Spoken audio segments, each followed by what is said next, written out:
Red Moon está siendo toda una experiencia. De hecho, es una de las partidas más intensas que estamos jugando en el canal, junto con las de Cult, probablemente. Por eso creo que vienen muy bien estos vídeos de tras la pantalla en donde analizamos los capítulos desde los puntos de vista de trama, dirección y sistema. Es evidente que si no habéis visto el capítulo todavía, no veáis este tras la pantalla aún porque os vais a comer spoilers y no vais a entender las referencias. Para los demás, vamos a ello.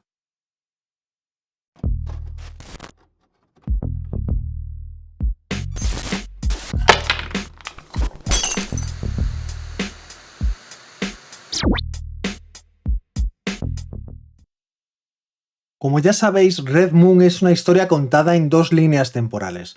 Por un lado estamos viendo la vida de los personajes cuando eran jóvenes, cuando eran adolescentes. Y también estamos viendo la vida de los personajes una vez que se han reencontrado de nuevo en Red Moon, unos 15 años más tarde. Por eso, en medio de la trama principal, vamos añadiendo pequeñas escenas en las que mostramos cómo eran los personajes anteriormente y además cómo eran las relaciones entre ellos.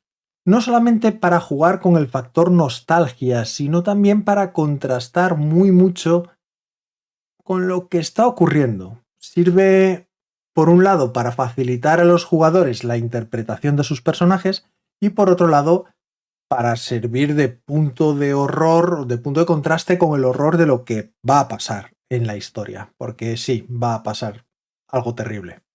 Más terrible aún. Así que ha habido 5 escenas principales en esta partida. La primera, la del lago. La del lago en la que los personajes están tranquilamente disfrutando de una tarde de verano muy tranquila. Es una escena que tiene mucho más peso del que pueda parecer. En primer lugar, sirve para destacar ese aspecto de nostalgia, ese aspecto además de veranos que se terminan, de lo bien que nos llevamos y lo que sabemos que está a punto de terminar. Por eso, la conversación ahí entre Zoe y Lucas es con Zoe diciendo a qué se quiere dedicar. Es un poco como está terminando su vida de adolescente y va a empezar su vida de adulta. Sirve no solamente esa escena para mostrar ese periodo de transición que están a punto de vivir los personajes, sino también para darle más color a Zoe, que se la conozca un poco, ver cuáles eran sus sueños de adolescente y cómo no se han cumplido más adelante cuando se hace mayor, y también para permitirle al personaje de Lucas mostrarnos pues cómo era, qué aspiraba a ser y ver si lo ha cumplido también o no de mayor. También nos ha servido esa escena para hacer crecer al personaje de Sybil, donde hemos visto pues que le gusta también tocar la guitarra y que canta muy bien, y para conocer al perro de Zoe, que pues oye, es un punto más de conflicto porque con 15 años de diferencia entre una historia y otra, entre una línea temporal y otra, está claro que ese perro pues ya no está entre nosotros. Pero ojo, el objetivo de esa escena del lago no es solamente esto, también hay pistas. No os lo perdáis porque en esa escena hay algunas pistas acerca de puntos importantes de la trama y parece que no, pero ya se verá más adelante como sí. Es lo típico de, oye, visto en retrospectiva, ostras, nos empezaban a contar ahí cosas. Y de ahí nos fuimos al contraste directo con una civil pues hecha polvo en el coche, llevando el cadáver, bueno, todas estas cosas que ya habéis visto, precisamente en contraste con esta escena, ¿no? Que es doblemente horrible porque terminamos la escena anterior con ella cantando y tocando la guitarra y empezamos con la siguiente con ella pues hecha polvo. Esa transición del mismo personaje de cómo era a cómo es hace que sea más horrible, yo creo, ese cambio. Pero el principal encuentro tiene lugar en la cafetería. La cafetería es donde contrastan las dos líneas temporales, donde los personajes como adolescentes contrastan con los personajes como adultos.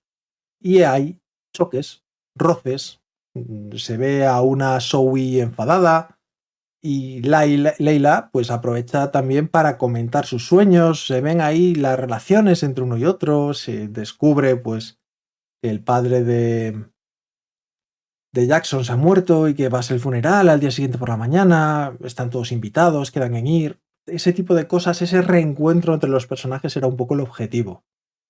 Y por supuesto, la comisaría, que es lo siguiente en donde, bueno, pues ya sabéis que Sybil agradece la ayuda tanto de Jackson como de Lucas.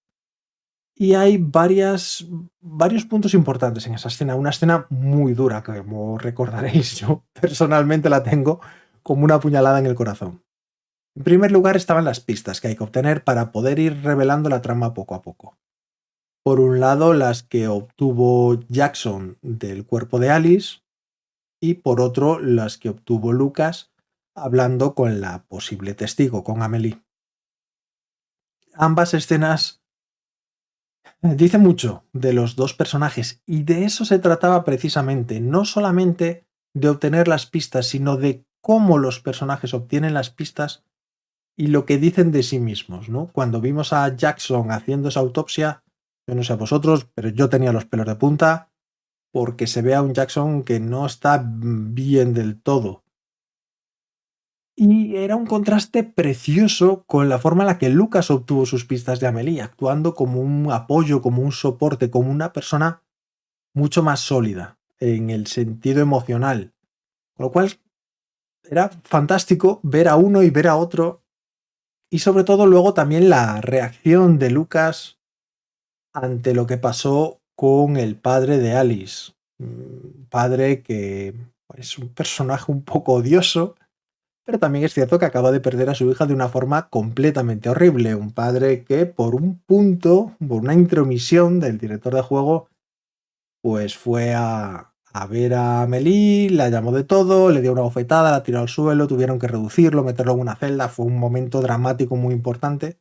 El objetivo ahí era añadir esa tensión y además sentar las bases de posibles complicaciones futuras. Y esto es muy importante porque la historia de Red Moon no es solamente la historia de los personajes desvelando algo, es la historia del pueblo, es la historia de Red Moon. Por eso se llama así la aventura. De ahí que los PNJs vayan a ser muy importantes y lo que hagan los personajes con ellos va a tener importancia más adelante. Así que lo que ha pasado ahí va a tener consecuencias. Os voy a confesar ya una de ellas. El hecho de que Lucas hubiese, digamos, salvado a Amélie emocionalmente, una Amélie que estaba completamente catatónica. El hecho de haber hablado con ella, de superar esa tirada, una tirada difícil, no para él, porque era un personaje especializado en el trato con la gente, pero que era complicada. Pues el hecho de haberla salvado, de haber conseguido que se rompiera en lágrimas, que le confesara lo ocurrido, etc., le ha salvado la vida a Amélie. De no haberlo conseguido, al día siguiente se habrían enterado de que Amélie se había suicidado, por lo que Lucas, sin saberlo, ha salvado la vida de ese personaje. Y lo mismo se va a ver en toda la historia de Red Moon. Todas las acciones de los personajes van a tener consecuencias, algunas positivas, de las que tal vez ni siquiera sean conscientes, y otras que quizá no sean tan buenas. Al final del día, Leila y Zoe tuvieron un reencuentro en casa de esta última. Así que, bueno, ya visteis esa escena llena de rencor, a pesar de que Zoe decía que no, llena de nostalgia, y era también una escena en la que al final no solamente se veía la cercanía que había entre esos dos personajes, sino que cuando se echó a dormir Leila en la habitación que había sido de Zoe, recordó ese momento en el que saltaban sobre la cama, también ese momento nostálgico, estupendo, que además le sirvió para obtener un sueño reparador, para sorpresa de la jugadora, de Leila. Eso sirve también para generar dudas.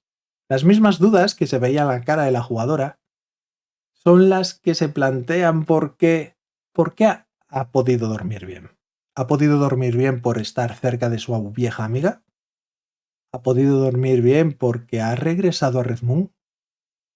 Porque Red Moon o esa voz o lo que sea que la ha traído aquí ya está satisfecha de que Leila esté allí y de momento se da por servida?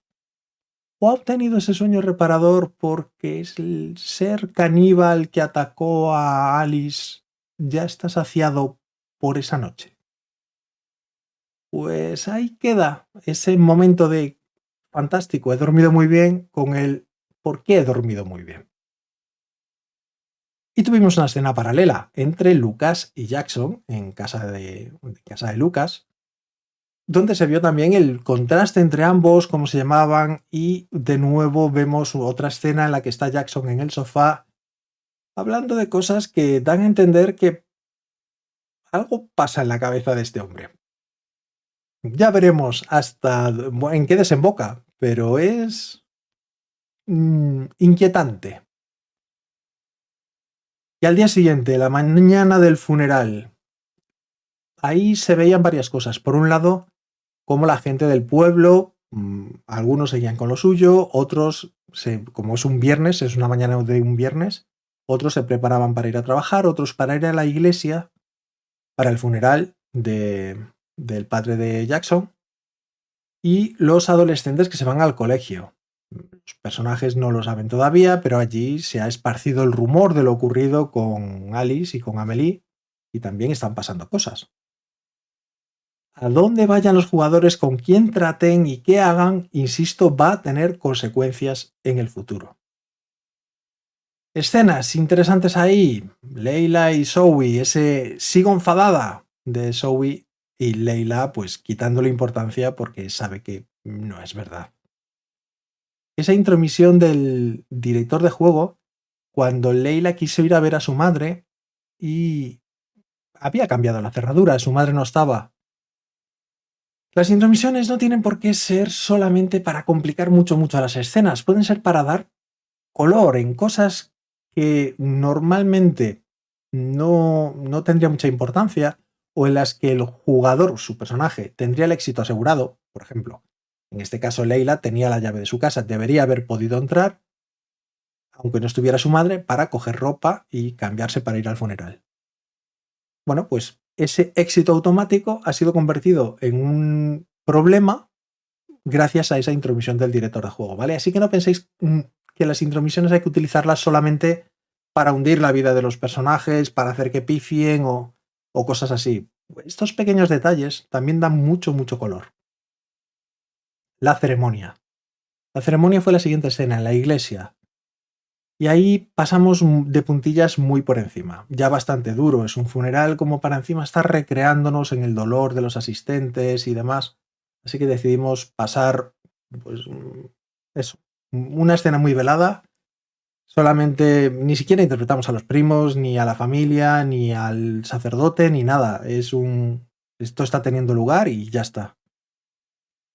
Pero sí había que terminar la sesión de una forma, bueno, pues como terminamos todas las sesiones, siempre con algún punto, algún cliffhanger, algún momento interesante.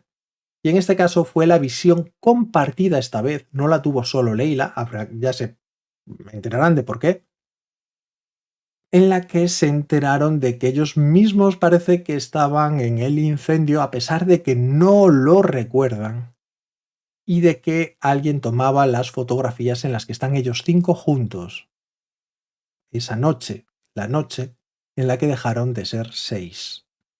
Y eso es muy importante, eso es una gran revelación, porque se ve que el grupo de los 5 no eran 5, eran 6. Puede estar o no relacionado, tal y como teorizaban los jugadores después de la partida, con esa sombra que vieron en la primera sesión, que tenía una tiza en la mano y que incitaba a Leila a seguirlo. No lo sabemos todavía, ya se desvelará, pero fue un shock para todos. Emocionalmente ya visteis que fue un golpe muy duro para todos los asistentes, y bueno, pues ya veremos cómo continúa todo esto. A nivel de trama, como veis, centrándonos en la nostalgia, en el contraste entre una cosa y la otra, o sea, entre las dos líneas temporales, revelar los personajes y los PNJs, obtener alguna serie de pistas y prepararnos para lo que está por venir. Y sobre todo, que las acciones tienen consecuencias, muy importante. A la hora de dirigir, centrarnos sobre todo en los sentimientos, muy importante. Elegir la música adecuada también fue arduo, porque había que estar buscando música que pegara con las escenas e hiciera resaltar la atmósfera que se pretendía, ¿no? No fue sencillo. Yo que no soy muy de poner música durante toda la sesión, sino para escenas muy concretas, fue complicado. Pero sí me hizo mucha gracia la escena de Leila y Zoe saltando en la cama, porque ahí sí que tenía una canción, la de Superhero, que habréis escuchado en la partida, tenía para un momento parecido a ese. La había elegido y la había puesto ahí de... Ya veremos si en algún momento suena algún... Pues no sé, los personajes cantando, bailando, una escena especialmente alegre. Y pegaba perfectamente cuando Leila empezó a recordar ese momento. Fue genial, fue decir, tengo la pista. Fue un momento muy guay. Y a nivel de sistema, visteis que de momento no han sido necesarias más tiradas que las básicas. No os confundáis, recordad que las tiradas básicas en Cypher System son el 80% de las tiradas. Porque es que el sistema es el mismo, hagas lo que hagas. Un ataque, convencer a alguien, esquivar, cualquier cosa, se resuelve todo de la misma manera. Así que ahí pues no hay mucho más que ver. Seguimos gastando esfuerzo en reducir las tiradas, esfuerzo que se recupera además bastante rápido. Y de ciphers no se llegaron a utilizar. En la siguiente sesión es muy probable que ya se empiece a utilizar alguno. Ya veremos. Y hasta aquí el análisis del segundo capítulo de Red Moon. Espero que os haya resultado interesante. Por favor, indicad en los comentarios qué os está pareciendo la aventura, qué opináis de estos tras la pantalla, qué creéis que puede estar pasando dentro de Red Moon, cuál es vuestro personaje favorito o vuestro PNJ favorito. Y ya sabéis, nos seguiremos viendo en Roll TV, en Red Moon.